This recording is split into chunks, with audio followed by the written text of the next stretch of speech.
Welcome to the after show. And I'm Joe Getcho.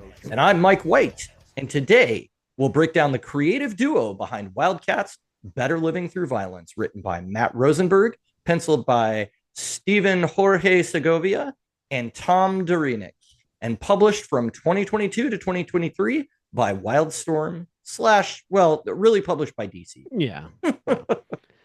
All right, so Matt Rosenberg is an American comic book writer. In a 2015 interview with Paste magazine, he shared how he resisted following his family of writers for as long as he could. Instead, at 17, he hit the road with a punk band, touring for a summer and chasing his passion for music. So a lot of people that we talk about on these after shows are many things. They're not just a writer. They are sometimes a writer, a producer, an artist, a videographer, or whatever. Well, this guy is a writer and a musician, except he's not a musician. He ran an indie punk record label for 10 years, but eventually the business side wore him down. He said, I just stopped. I stopped having any sort of business with music. I read comics my whole life, so I just naturally fell back into another medium that is marginalized and hard to make a living in.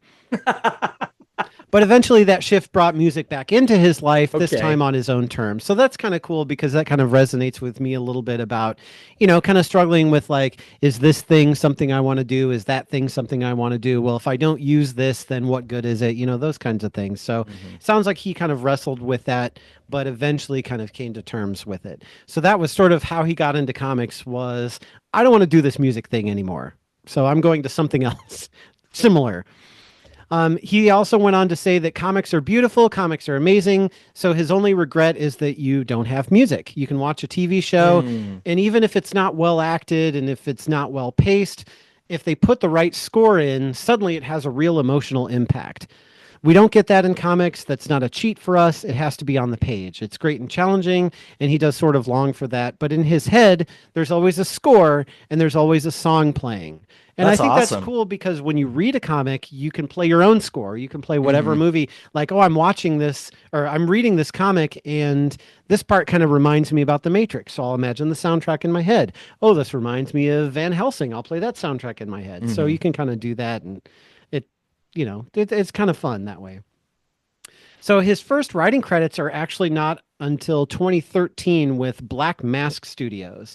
But by 2017, he was making waves at Marvel with writing multiple books and series at the same time. So from what I can tell, in 2017, that year alone, he was writing for Kingpin, solo book, Rocket Raccoon, Secret Warriors, Edge of Venomverse, so kind of like Edge of Spider-Verse, but everybody's venomized, where X-23 battles the Venom symbiote. He writes Punisher, where Frank Castle steals the War Machine armor. He writes Phoenix Resurrection, the return of Jean Grey, which was big that, Jean Grey was coming back after the whole Phoenix thing.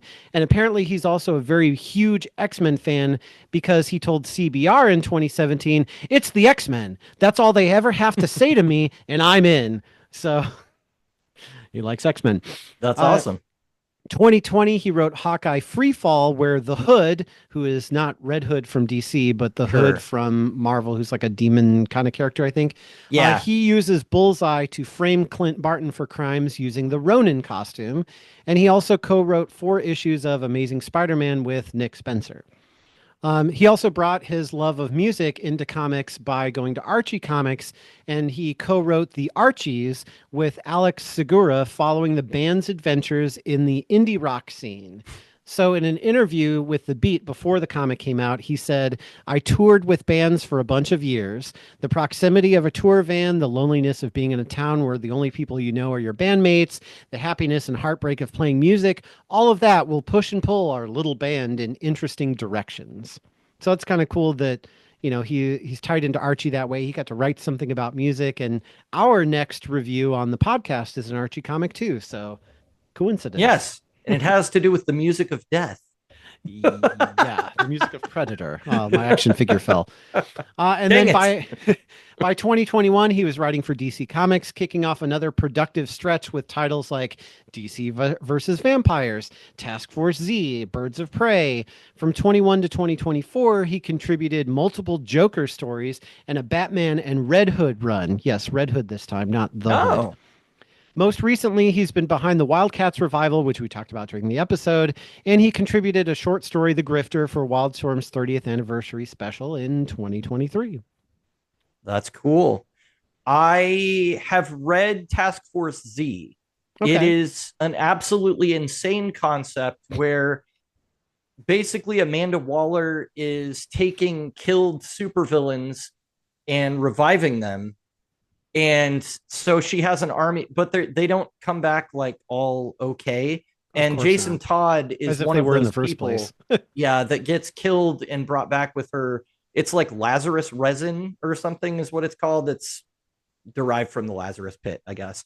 But anyway, Jason Todd becomes their team leader, and but he's got people like some of the worst Batman villains, like Bane is with them, Oh, and wow. some other people, but they're like brain damaged because they're zombies. It's really weird. It's I'm sure it's DC another versus like Vampires is weird too. yeah. So that's crazy because I remember hearing about that event, but one of the Earths that Grifter visits for like two panels is one where there's a bunch of vampires everywhere. And Ah, I was like, oh, that's weird. And then they were like, on to the next thing. But if he wrote that, then it makes sense. That's why he took him there for like a second. okay. So That's cool. that's pretty funny. Well, so our pencilers today, we do have two, but we mainly have Steven Segovia as the primary. But Steven Jorge Segovia is a Filipino artist that was able to break into the comics industry at age 16, Wow. which might have actually beat Rob Liefeld for youngest Hmm. comic book professional ever. I think Liefeld was 19 when he broke in. He has worked with Marvel on multiple X titles, Valiant Comics on their Ninjak series. Valiant actually has its own superhero universe that I've never really looked into. Hmm. So I don't know, might be something interesting to look at on the podcast later. And he lent his pencils to Dynamite's Red Sonja, Battlestar Galactica, and Vampirella titles. He's also worked for comic publishers in his native country of the Philippines, Filipino Funny Comics, and Nautilus Comics. Okay. So I guess they have a publisher called Filipino Funny Comics. His time at DC established him as one of the industry's most sought after talents through his work on Red Hood and the Outlaws, Earth 2, Convergence, Superman, Action Comics, Detective Comics, and of course, Wildcats. And he's currently working alongside Todd McFarlane on The Scorched, which is a Spawn universe title for Hmm. Image Comics. So yeah, I think it was a couple of years ago, Todd McFarlane announced all of a sudden, yeah, I'm launching 30 books that all take place in the Spawn universe with all these and we're just like, what? So The Scorched is one of those 30 titles or whatever. So Tom Duranick is an American artist. His career began in 1992 working for Malibu on their title Ferret. 2 years later, he first worked for DC on the mainline Star Trek title in Hmm. 1994. So Nice. that's actually really cool, and I would definitely, enjoy going back to look at that.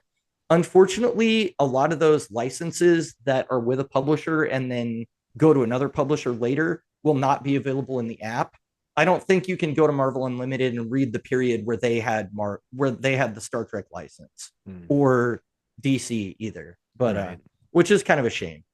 But he also had a brief stint at Marvel Comics where he did interiors for Night Thrasher. That's one of the New Warriors, Venom, and the X-Men. And at DC, his modern work includes He-Man and the Masters of the Universe, Injustice, Gods Among Us, which is actually a really long run. They had one writer basically take the concept of the video game and flesh it out over like 6 years into its Wow. own like full-fledged continuity. So yeah, that's a big project. He also did New Suicide Squad, Red Hood and the Outlaws, and Convergence. Oh, and Convergence, the Justice Society tie-in to that event. Okay. So, but I wanted to get into the character discussion quicker, so that's all I have for the artists for you today. All right. So the Wildcats, or Wild Covert Action Teams. They were not originally the Okay. Crisis and Tactical whatever. It was just Wild Covert Action Teams. That's a lot better name than Chris Ave. It is, yeah. Crisis re- Yeah. Prevention Hmm. something, yeah. Yep. Uh, they first appeared in 1992's Wildcats #1, written by Jim Lee and Brandon Choi and penciled by Jim Lee. Originally, this was part of Image Comics' shared superhero universe, and their early adventures are still considered canon to pre-Flashpoint DC, although they did take place on their own Earth in the multiverse, which is Earth 50. So Earth 50, Wildstorm Earth, and it's part of the multiverse Okay. up until Flashpoint. That's basically all you need to know. One thing that established the Wildstorm universe from other Earths in the DC universe was their focus on covert black ops. So in this world, superheroes mostly operated in the shadows or as arms for various military or intelligence agencies.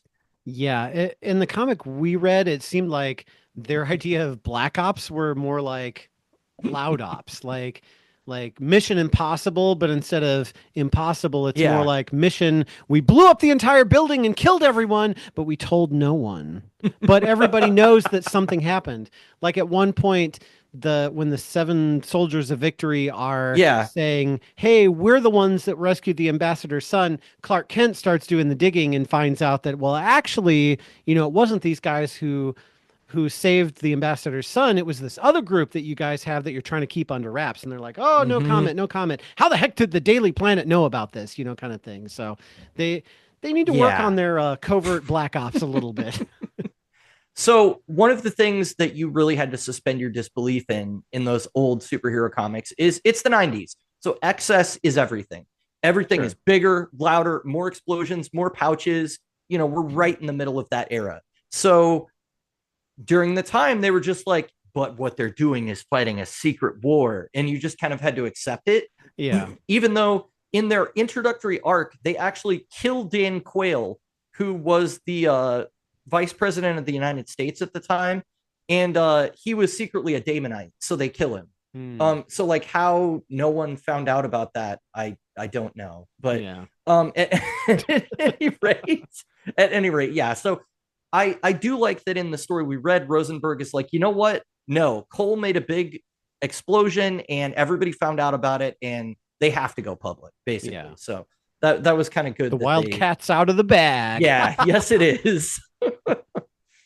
So the stories in Wildcats, they focus on the centuries-old battle between two races, the mostly humanoid Carabin and the very alien shape-shifting Damonites. So originally, it was during a dogfight many centuries ago, a ship from each race crashed on Earth, stranding members of each faction here. And in our ancient history, both the Kara and the Daemon attempted to integrate with humanity, but they didn't leave their old conflicts behind. Yeah, we kind of talked about that during the episode, how Mm-hmm. he was kind of like giving you different stories of what happened, and we aren't really sure which is the actual truth. But it was so weird because, like, when I was writing my summary, I started off with the whole like ancient war, blah blah blah thing, and then starting with the Chris Ave team going after Hive. And then I'm like, well, I don't need Sure. this first paragraph about this whole Carabum demonite thing because that has Mm-hmm. nothing to do with the story. So I'm going to leave it out. But then I realized from your notes in the after show that it actually does matter for the character history. It So I does. left it in the story synopsis. But it was kind of weird because I was like, we don't really do anything with that in this story. And we kind of talked about too how like, Mm-hmm. they had a lot of different plots running and maybe that's one that they could have focused on a little bit more or have maybe ooh I got it, maybe the demonites have infiltrated the court of owls, and so now it's not Yeah. just the court of owls you're fighting, but it's the demonites, so now we have Oh, to that not would have only been a 5 out of 5 story for that me. would have been That would have been cool. awesome. Ah, That would have been so cool. Yeah, that would have bumped it up to like a perfect for me if they did that. Um, so again, I talked about it in the episode, but they imply that Marlowe is still Lord Imp, which is mhm. his title and his name, towards the end of the series, but they don't do anything with it. So it's kind of like, is that history still there? And that was the part that I was like, they need to make that clear whether or not Yeah. that actually is still the history. But so the original Wildcats volume focuses on the Karen Lord Emp, known publicly as Jacob Marlowe, as he assembles a covert action team to combat the Damonites on Earth. So in nearly all incarnations of the team, the Halo Corporation is the front and the funder of all their activities. Sure. So the founding members are Grifter, Zealot, Maul, Voodoo, Void, Spartan, and Warblade. Even though Warblade was a villain in the story that we read, and so was Void, actually. But it starts with her basically being on a space mission. She finds this orb while she's exploring space that transforms her into what she is. And that gives her the teleportability. And then she and Marlowe are both kind of working together to kind of get it under control. So that's more where her character goes in the original iteration. Okay. So their early adventures follow them carrying out covert missions to foil the plans of Lord Hellspawn, a Daemonite leader and the arch nemesis of Lord Emp. The team also tackled with Soldier for Hire Pike and even Lord Emp's brother, Lord Entropy. So not Lord not Emp very creative Lord names. Ent. There's basically Lord Ent. What does Lord Emp stand for? The Lord Emperor. Emperor. He's the Lord Emperor. Yeah. One is Emperor and one is Entropy. Okay. Yeah, but they just call him Emp for short. Yeah. So most, if not all, of the original Wildcats have some Karen DNA in them, as they've intermingled with humans through the generations. So the exception is Voodoo, who's actually half Daemonite, and Maul, who is neither race. So he's neither a human nor a Cherubim nor a Daemonite. Mm-hmm. He's like something else. Yeah, entirely. That would have been a lot better if they had worked in those connections, because knowing all of that, and then especially if they did the Court of Owls thing where they've been infiltrated by the Demonites, like now we have kind of like a war on the surface that you see happening in the media and what we see people doing, and even the Wildcats, which they should have been called, would not be privy to this information. They would be puppets also fighting. They think they're fighting the Court of Owls, but they're actually fighting this ancient war. And Marlowe is kind of the orchestrator to say, we need to wipe these guys out. That would have been really cool. That would have been a really neat story. Yeah, it's really a shame that history wasn't just reinserted back in, because as you've said already, it would have been really easy to have this same story and just add that layer on top of it, and then it all kind of adds up and makes sense. So there are other members that were not right at the beginning, but towards the beginning, such as Savant. She's Zealot's daughter, but she thinks she's her sister at first because they look like they're the same age, but that's because Zealot doesn't really age. Are you my daughter? Are you my sister? Yeah, but it's Zealot's daughter. Lady Tron, who is by far the crassest member of the team.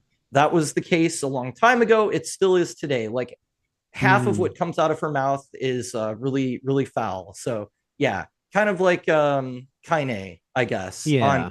On Nier. But that's Lady Tron. Jan Cole is actually the Karen name of John Colt, and the Spartan android. So he originally was a Karen named Jan Cole, and then he comes to not an android at all. Well, he was originally a Karen, but then they transferred him into an android body. Ah, okay. So that's why he has a stake in this fight, basically. Right. So again, that connects a little bit better. And then Majestic, which is kind of the Superman of the Wildstorm universe, was introduced later. So they all have various abilities that complement one another in their fight against the Daemonites, and it very much functionally feels like an X-Men title where you've got a bunch of people with different abilities that are coming together to achieve a common goal, kind of thing. Eventually, the Wildcats ventured to the Karen homeworld, where they discovered the Cherubim had won the war, but that they subjugated the Daemonites as second-class citizens and even enslaved and killed a member of Maul's race. Wow. So Voodoo experiences firsthand their prejudice, and because she's half Daemonite. And despite Imp, Warblade and Zealot being tempted by positions of power in the New Order, they eventually leave for Earth again in disillusionment.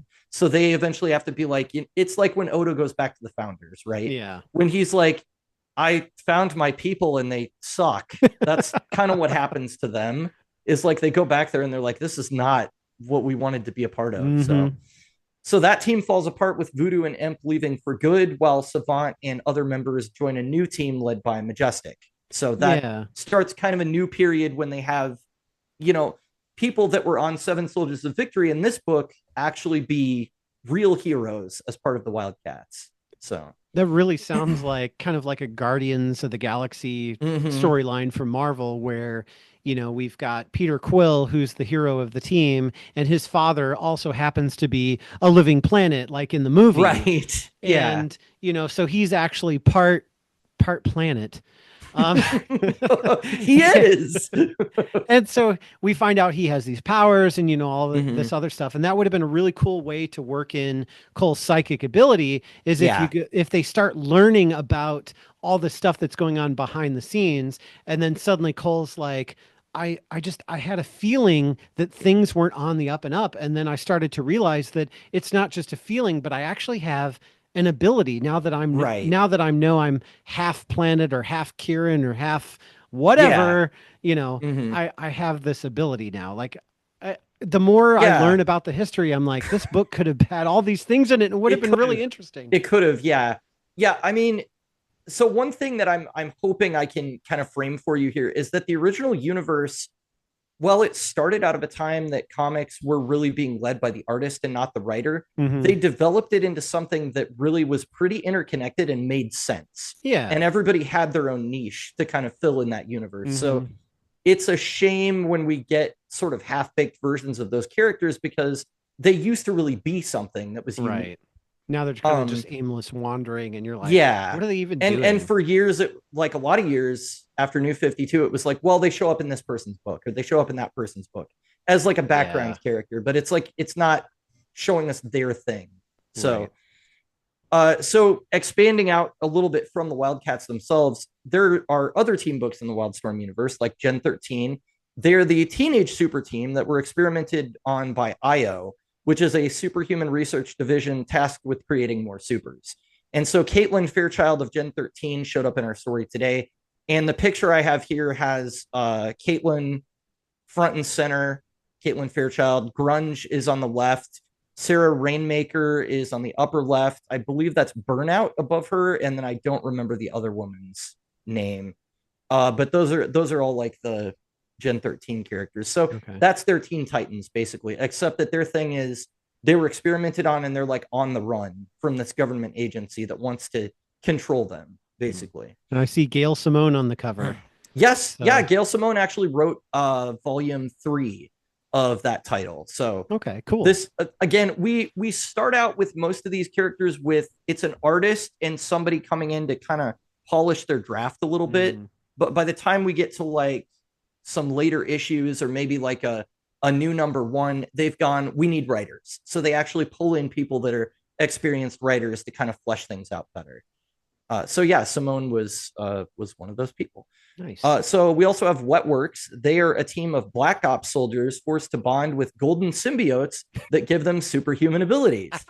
And they're tasked with fighting supernatural threats like vampires and werewolves, although they also betray Io and they decide to go it alone. And so Mother One, who's on the left of this cover, she was one of the 7 soldiers of victory in the story that we read today. So she's from Wetworks originally. Okay. Yeah, so it's kind of like they had their own sort of like Venomverse meets Mm-hmm. BPRD from Hellboy, Yeah. which sounds kind of cool and definitely a lot cooler than, oh, we're chasing down geneticists or ambassadors' children, like in the comic we read. Like, You again, know, another cool thought plot thread we could have used. What Works is one of those titles. I happen to find issue 1 through 9, which that's all of volume 1. Uh, Before our comic book store in town closed, and so I just picked up all the singles because they were cheap, and I was like, "This is a Wildstorm book, right?" But I don't know anything about them. So I read it, and yeah, it's actually really good. Hmm. It's probably better written than a lot of the early Wildstorm stuff was, Wow. and it's really a shame that none of these characters have really showed up anywhere except I think Claymore, who's one of their members, has shown up recently in some other books. And then Mother One in this story, but she's evil. So it's like, again, why are we taking these characters that Yeah, somebody cared about and like we're making them into villains? because we It's can't just, make our own villains, so it's easier to use someone and I convert them, I guess. guess. I I don't don't know. know. So the last two teams we have are Stormwatch, which is the UN's official peacekeeping force. So they report to the United Nations. They have a space station that they are based on. So kind of like the Justice League mixed with the Avengers, sort of.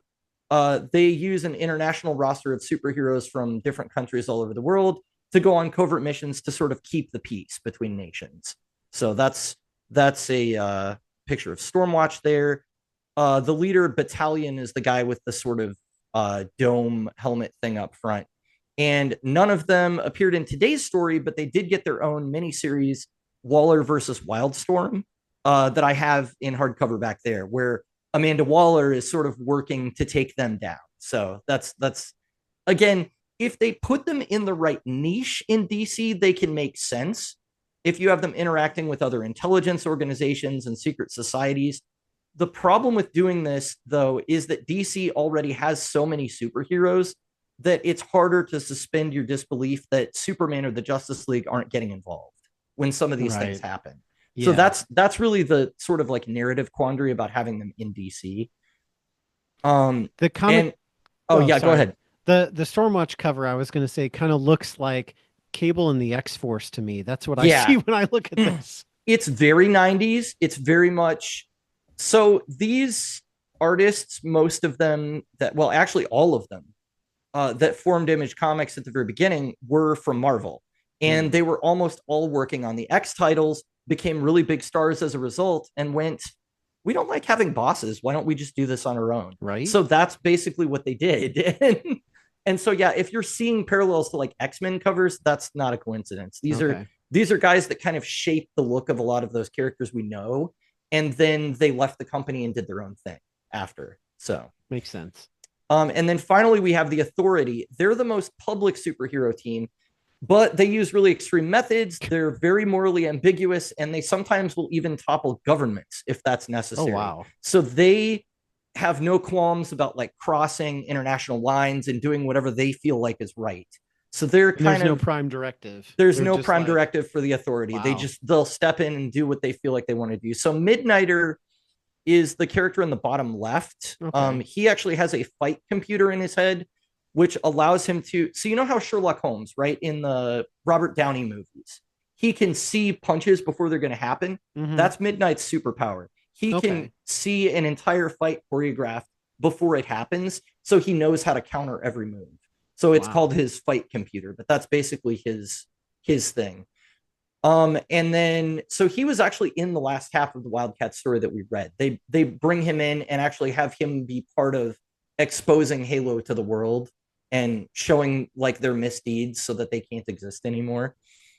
And Engineer, the woman on the right that's covered in metal, she's like completely cybernetic. She actually is in the upcoming Superman movie. Like straight up, they've cast her. I've seen like a couple of set photos, and she's gonna be in the movie. So I don't know to what extent, but I would assume that because the Authority are kind of like the extreme superheroes that push the envelope, that Superman is going to be coming up against them like ideologically, because he would not be okay with the way they operate.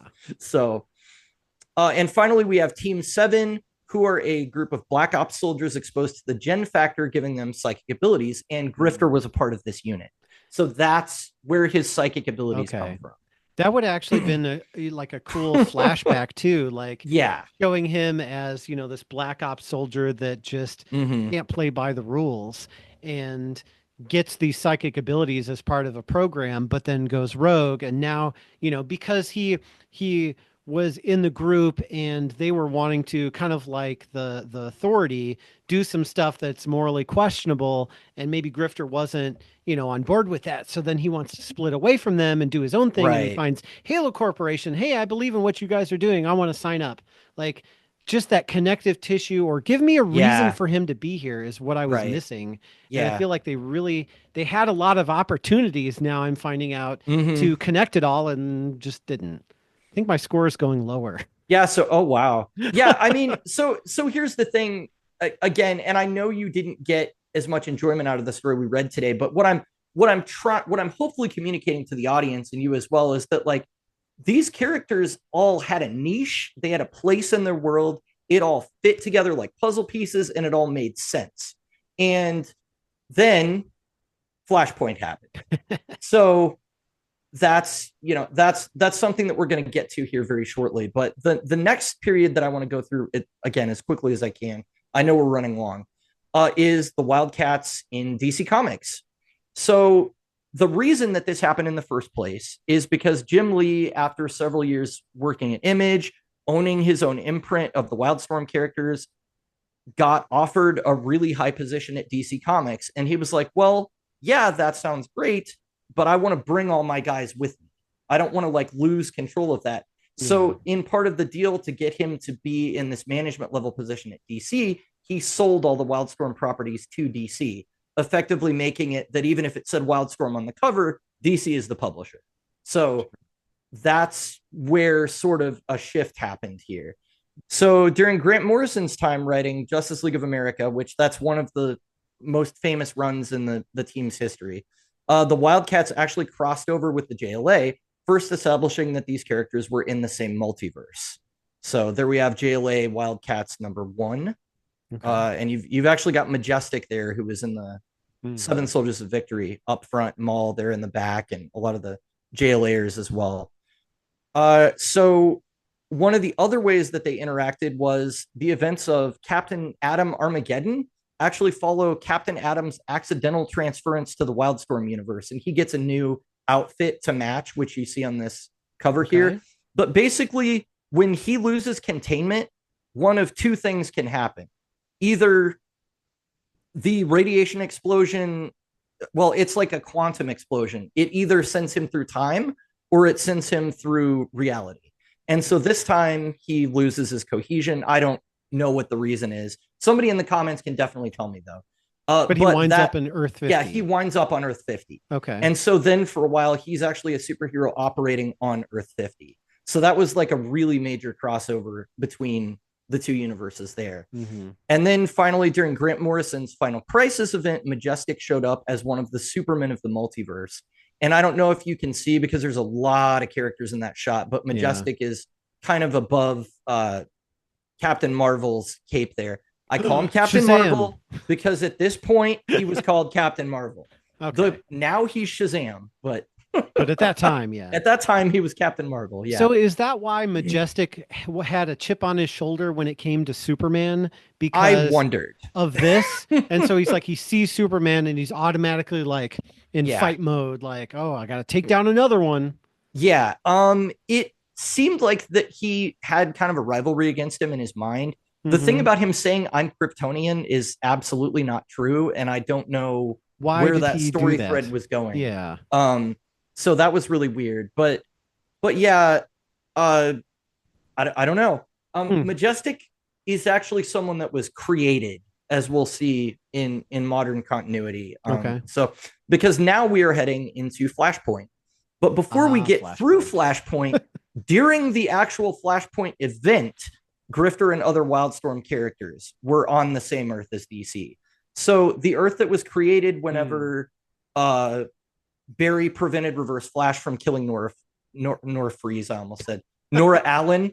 That Earth actually contained the Wildstorm characters already. Like Lois Lane and Grifter and some other characters were part of the resistance against like the Atlantean and Themysciran government that had taken over the planet. So they were already brought in there. But then after Flashpoint ends, this change was made permanent by Pandora. Pandorica? There she is. Pandora.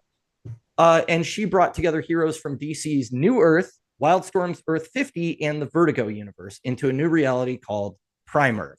And Prime Earth is where everything takes place now. So that's 2011 until today is Prime Earth.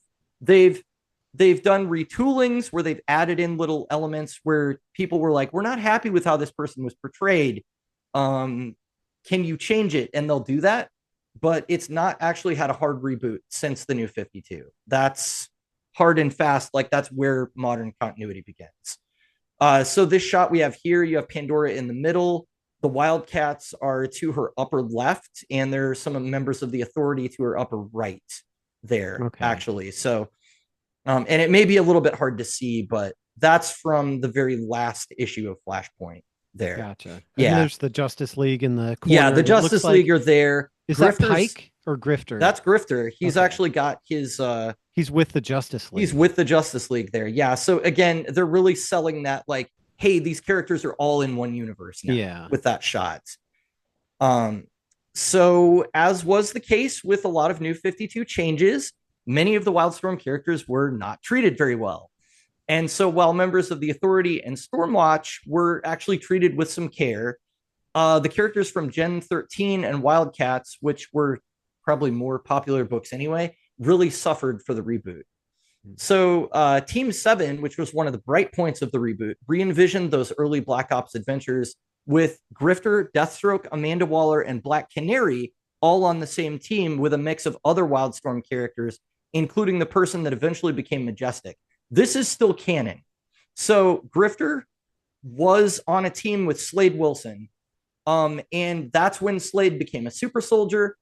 That is when Grifter was experimented on. It's just Okay. we don't address that in this story for some reason at all. Gotcha. But throughout at least the years that they had the New 52 branding on the covers, Grifter had psychic abilities, and they came out of this event.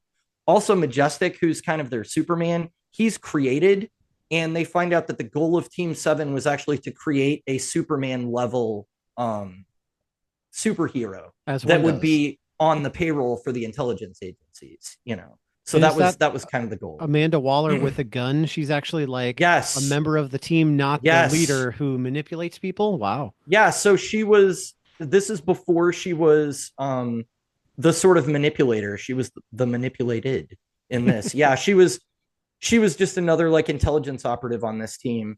Wow. So yeah, pretty interesting. And Black Canary did not have her sonic scream before the experimentation Oh. on this team either. So that's another kind of change to the continuity. But this Team 7 was the best case scenario of like we've got DC and we've got Wildstorm, and we just fit them together into this story that They makes share sense. a common thread. And now they all kind of go out into their separate adventures. Okay. So yeah, that book I would actually recommend because it's good as far as establishing just where some of these characters fit in the universe, and also just this backstory for people like Black Canary and Deathstroke. So and the secret history of yeah. the New 52 Exactly. is told here. Yeah, and they're wanting you to know that on the cover Yes. very prominently. Appreciate that. Thank you. So Zealot had most of her history erased with Cole Cash and Grifter. So they it seemed like they didn't really even know each other, and she only briefly appeared in comics. Caitlin Fairchild, the leader of Gen 13, was relegated to the Ravagers title, where she interacted with Warblade, who used to be a hero, but now is portrayed as a mass murderer. He's not just a villain. He's like slaughtering kids. He's like really bad. Caitlin was also later established to be a clone of her original self, and most of her clones were destroyed. So you have Fairchild on the cover of the Ravagers here, dead center, and then Ridge, I believe, was an original character, and then there's like some Teen Titans characters on that team with her. And So how it's old is kinda she? like 12, they- 13? So she's not here. Okay, I was gonna say she looks So like that- ripped, and her clothing is Yeah. maybe not appropriate. So the original character was an excuse for a lot of TNA for the audience, for sure. And they were definitely kind of following suit with this. But the end of this series, they revealed that this Caitlin is a clone. All the other ones are clones, and they destroy and kill off all of them. So the one that we see in the Wildcat story that's 12 is another clone that didn't die, I guess. Either that or it's actually the original Caitlin. I don't know. But it would have been nice if they told us, because it's kind of like, well, here she is, and what happened between Ravagers and this, I don't know. Yeah. Well, I do like, though, that this, at least the cover, has the names of every person on the cover, which is very nice, helpful for me, because like I know Black Lightning and Beast Boy and Terra now, because we read Deathstroke. And so it's nice to see that, oh, these are the characters that I sort of know. Maybe their continuity is different, but at least I have a frame of reference instead of like, here's a team of super people. Okay, who is it? Like with Team 7, I'm looking and I'm like, okay, I recognize Deathstroke. I recognize Grifter. I sort of see what looks like Data to Deathstroke's left. I see Oh some yeah. the bounty hunter, what's his name? Vile from Mega Man X. He's on the top. Yeah, And totally. yeah, so stuff like that. So having That's them labeled that's in the Ravagers is really cool. the guy up yeah, the guy up top is actually Bronson, who later becomes Majestic, but Okay. he had a robot suit before they gave him And a big superpowers. gun. So yeah, Big gun. exactly. And big guns. So, and then other Wildcats members or allies, such as Void and Maul, simply didn't appear at all. Like they just didn't exist. Wow. So, yeah, there are a lot of changes. And a lot of people and a lot of changes. Like with Hmm. all the aliases and everything, it's hard to kind of keep track of like, Yeah. okay, this person was here Hmm. and now they're in this book. Now they're a villain. Yeah. Now they're happy. Now they're sad. And who is it again? Are they 12? Are they 30? What's going on? Right. Well, but the thing is, if you knew them from before, you're going, okay, I know who they are, but why are they different? Yeah, Or right. why do Yeah. they kind of suck now? Like it's, Why are you doing that? Why are yeah, you it's hurting these just people? You're a disappointing. hero. Exactly. Yeah. So some of the success stories, Voodoo and Grifter both held down fairly successful solo titles that were closer to their original versions. It's amazing if you write them more like their classic versions, people buy the book. With Grifter getting access to his somewhat spotty telepathic abilities via the ability to detect aliens, or later in Future's End, he could detect any deception. Your future's And then end. the Voodoo title was actually heavily criticized by the media for it beginning with showing her as an exotic dancer, but this is actually part of her original origin story from the 90s. She was working as an exotic dancer. She didn't know about her Daemonite DNA. And as you can see on that cover there, like her monstrous parts are starting to come out Oh, she's a just little bit, green bleeze. which, yeah, exactly. She's got green wings. Yeah, everything like that. So, in the older comics, she quit dancing to join the super team, and then they had adventures, and she had her own psychic abilities. But she was always interesting because she has a piece of the enemy in her Right. versus being half Is she going Terran. to betray us? Is So she really on our side? right. Yeah, that could bring So a lot of they this questions. this series only runs 12 issues, but it does a good job of like they go into the kind of like, can we trust her? Can we not trust her? We're not really Hmm. sure. She might be with the enemy. They capture that like tone well. So Yeah, and again, flashbacks to these yeah, types of stories would have been really helpful. it really would have. It really would have. And these are in continuity because these are post Flashpoint. Right. So these are things that they have established are true about these characters. The more successful Black Ops heroes like Grifter, Midnighter, and Apollo, they began to show up as backup characters in Tom King and Tim Seeley's Grayson series, which was a spy book starring Dick Grayson. So there we have Midnighter meeting Dick Grayson. Whoa. Yeah, That's a and wacky and a cover. really crazy background. It looks Well, like Mr. Miracle. the organization he's working for is called Spiral with a Ah. Y. Spy roll. Oh, Get it? okay. I Yeah. got it. So so I think that's why. But so from 2017 to 2019, Warren Ellis actually wrote a 24 issue series called The Wild Storm that featured nearly the entire cast of the Wildstorm universe in their own reality, where the DC characters were relegated to guest cast or like really not important versions. Like Bruce Wayne exists in that universe, but he's just a businessman. Or Oliver Queen is there, but he's somebody that like hunts people for sport on his like rich Oh, plantation. wow. He's not a hero at all. And so, yeah, he also wrote the 12 issue Michael Cray series as a companion piece to explore the differences between the DC characters and the Prime Earth version of them in this new reality. So that again, during these years, okay, Wildstorm is its own thing again. But then, so actually you can see on this cover, they look pretty different, but John Colt or Spartan is actually the guy on the left in the suit. Okay. And then we have Savant, which is Zealot's daughter. We have Grifter. Obviously, he's easy to pick out. Mhm. And then that's actually the Void on the far right there. Okay. So In her like spacesuit. yeah, in thing. her spacesuit type thing. And then here's the cover for Michael Cray or Deathblow #1. And so what he's actually doing in that series is he has contracts to kill various people that are supposedly a threat to national security, and they all happen to be people that we know from the DC universe. So he goes after Arthur Curry, who's actually this mutated fish monster that lives in the water. and he goes after, Oliver Queen, who, again, he's a bow hunter, but he's just this rich guy that didn't have the epiphany that our Oliver Queen had. So he gets into like hunting humans for sport and all this stuff. And so again, it's sort of like they were doing the turnabout of like, well, the Wildstorm characters have been kind of backgrounded and sucky in the DC universe. So now in the Wildstorm universe, we're going to do that to the DC characters. And that was kind of seemed to be how they were trying to write the ship. That's an interesting angle to explore. Yeah. So those books are both really good. I would totally recommend reading them. And WildCats was going to be the next title. They announced it. There were print ads and comic books for it. But then Warren Ellis's career ended in disgrace. And we actually briefly, you mentioned this in the Moon Knight episode, because there were allegations that he was grooming young women. And when that came to light, he basically stopped having work. So, right. So that's pretty much what happened.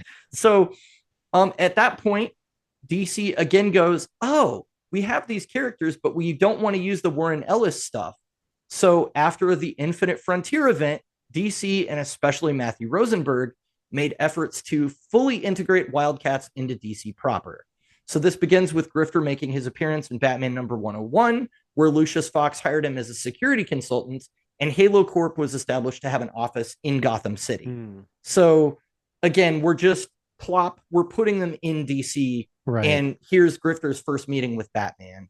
And that's why we get that whole thing in our story that was about, we had to move out of Gotham because it just wasn't good there. And Wayne was doing something that was forcing us out anyway. Yeah, exactly. So Bruce Wayne was working against them and Batman was working against them. So they were like, let's go they go to Star City, which is why they run into Green Arrow, because that's his city. That makes sense. Yeah. And having him show up again instead of being a gratuitous plug for Green Arrow, but not just that, but it being in his city. I guess that's kind of like we say all the time, like New York City, when something happens in the Marvel universe, there's like 500 heroes that'll come out of the woodworks and take care of it. So where are they? So I guess that was kind of like probably the right thing to do, to have a Green Arrow cameo, because that's his town. It's like, well, he would have something to say about this. Like they're making a huge mess in his town. So later in Matthew Rosenberg's Batman Urban Legends, the story continues with Ladytron and Grifter recruiting Mrs. Freeze, this is Nora, to join Halo as a science consultant. And Nightwing was unable to stop them from escaping because they portaled out of Gotham using what was later revealed to be the Void's teleportation system. And we see that in our comic where that basically same thing happens, except they're not in Gotham, they're in the Hive lab. Right, exactly. Yeah, like she warps them out of wherever. So this shot right here was a big deal because this was the first time that we'd really seen any iteration of this team in the mainline continuity working together since Flashpoint. So like this was a lot of hype when I saw this page. And then I had to wait like 2 years for the Wildcats trades to come out by Rosenberg. So wow, this was like, when I was left with this page, I was like, oh my gosh, they finally brought them back. So that can maybe put it into perspective a little bit more why I rated that so high, because I was like, I've been waiting for them to do this and they've been just treading water with these characters. And like, finally they're on a team together. So yeah, I think story problems aside, my excitement for just seeing them doing Wildcats things was high enough that it made me go higher. So yeah. So I mean, moving forward, they just had the 30th anniversary of Wildstorm. DC has kind of established them as being more active than they ever have in the larger universe. And they're continuing to explore some of these characters through titles like Waller versus Wildstorm, which that's Battalion in the center there, the leader of Stormwatch. And Jenny Sparks, which is actually still ongoing right now. It's not finished, it's run. Jenny Sparks is a Century baby. So Century babies are born on the stroke of midnight on the first day of a century, and then they die on the last day of that century. And they have a superpower that has something to do with that period of time. So Jenny Sparks is actually the 90s Century baby, and then Jenny Quantum, I think, was the next one. But they have different, it's a legacy, and they always live exactly 100 years. So it's kind of an interesting That would have been a concept. cool idea for the Slayers. So I'm It looking would at have, her and like thinking yeah, about Buffy for some reason, and I'm like, yeah. that would have been cool for the Slayers. There's like one every century, and that's it. Hmm. That's all you get. But Yeah, is Jenny Sparks British? Because I see she is. the flag there. She So is. Yeah, okay, yeah. They have the British flag displayed pretty prominently there. So all right, yeah, so that's pretty much, I've taken you through the whole history of Wildstorm now, including what DC's doing with them now. So awesome. hopefully we're going to continue to kind of go with established characterizations for these guys, because that's really what I think is going to sell and what's going to make most fans happy. Hmm. So, Awesome. and this is where we get to the comments section. Comments. And I basically, because Wildcats came out of early Image, I was like, what was your favorite early Image Comics title? And so I actually got quite a few responses from that on TikTok, and people liked it on YouTube, but nobody answered. So Hmm. shame on you for not Get in responding the on comments on YouTube. YouTube. Get in the comments. Exactly. So Christian Crow says Spawn is the one true king of Image Comics, and his book has certainly lasted the longest. Um, Grumpy Old Guy 523 says the Max was my favorite. I read Shadowhawk, the Savage Dragon, and of course Spawn as well, but the Max was something special. And there's actually more than one person that brings up the Max, which is a title that I was aware of, but I've never read. And I looked it up online and it is not available in trade. Hmm. So I guess you have to buy the singles to read it. But I understand he had an animated series as well at some point. So yeah. So and somebody says what works from Whilce Portatio and Brandon Choi. And yeah, I mentioned them earlier because I read their title and it was one that, like, right from the get-go, it was good. Like, they have these golden alien parasites, they're fighting against werewolves and vampires, and a lot of the ideas that were at play in the Underworld movie, I actually feel like they kind of did them first in this comic book, which is Hmm. surprising.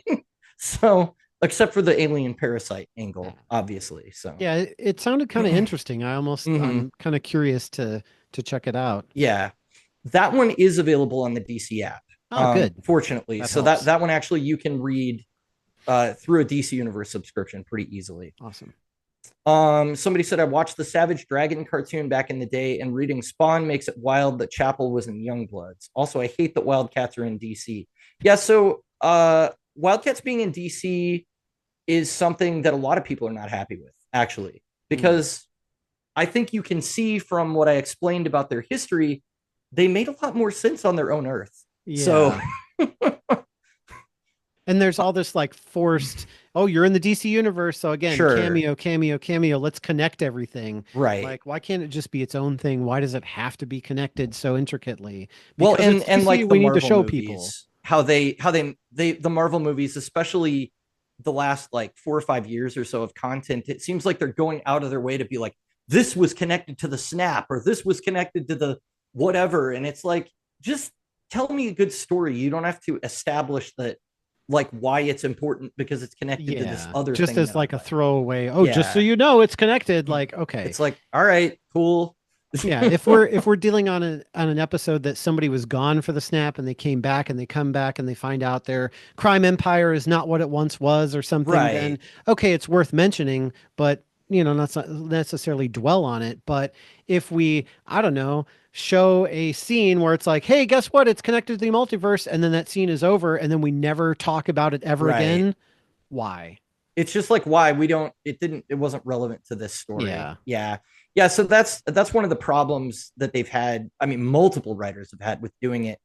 And I don't know if it's editors pushing them in a direction or what, but I mean, this got a 4 out of 5 because this is the closest I've gotten in over 10 years to getting a Wildcat story that actually felt like the Wildcats. So Yeah. yeah, Slow it was process, but it was a hopefully they'll success keep in the that momentum regard. going. Yeah. Um, let's see. Philazapher says the art was great. They just needed better writers. And so I think we talked about this a little bit, how it was basically a penciler led thing. So Rob Liefeld's Youngblood, especially, is, if you think they were throwing too many characters at the wall in this, just wait to read Liefeld's Youngblood from the early 90s. because he's just like vomiting up a new character every 2 pages. And it's like, do they have pouches? Yes, they all have pouches. I can tell them apart from their pouches. There's even one that's named like Jackson Kirby or something, and it's like you just drew Jack Kirby and throw him in there. Why not? Like this, you just drew Jack Kirby. That's what you did, and you didn't even change his name. Like, but so I think I would agree with that. The art was great in the early books, but they needed better writers. So I said I think that's why Alan Moore eventually got to write Supreme, Youngblood, and Wildcats, and somebody that actually wrote a mini for Image Comics commented. Nice. So Brian Denham said for Renham Denham, Brian Denham said for Extreme Comics, Rob said I could pick my writer for Violator versus Badrock. I asked for Alan Moore. Rob said there's no way he would write it. I told him, you're Rob Liefeld. Rob made some calls and he got Alan Moore. So yeah, Alan Moore is somebody he's a fantastic writer, and he's also got a reputation for being hard to work with. Rob Liefeld is also, on the other hand, somebody that kind of has that reputation for being difficult to work with sometimes. So I wonder what that experience was like of the two of them collaborating, but they did like multiple books together. So in fact, Alan Moore actually wrote a book called Judgment Day that sort of was an end to Liefeld's Youngblood characters. And the sort of through line of the book is that he's kind of got an outside character saying these characters are angry and have no depth and they suck, but Liefeld penciled it, so he must have been okay with it. I don't know, but it was yeah, it was pretty funny. But Brian Denham is now the editor-in-chief of Antarctic Press, and he was actually a comic book artist active during the early Image days. So there you go. That's the first time I've had an actual comic professional respond to a question. So that was really cool. I was hyped about that. Yeah. So. Well, that wraps up the after show for our review of Wildcats Better Living Through Violence on We Like Comics Because They Have No Bones. If you haven't already, visit our website, bonelesscomicspodcast.com, where you can view the podcast as well as additional information about us, your hosts. And it has a link to our new Printify shop where you can order Mike's banana designs on t-shirts, mugs, and more. And if you like seeing the art and details of physical comics as well as engaging discussion, check out my YouTube shorts and follow us on social media at Boneless Comics Podcast or on Blue Sky Social or X at Boneless Comics 1. And if you like YouTube shorts, you should check out Spidey Joe's One Shots, where I expose the real problem behind every hero's failures, Spider-Man. Don't get me started. But also make sure that you like, subscribe, and comment on YouTube and let us know what you think. That's right. Maybe Spider-Man is responsible for chaotic writing styles, too. Maybe something Peter Parker did in that case. Editorial by Spider-Man, because he's involved. Writers think that they have to just magnify everything that happens and make it because Spider-Man's so flashy. See? Now you got me started. There you go. There you go. He's a menace. We can agree. On that note, thank you everybody for watching, and we'll see you next time. See ya. Comics.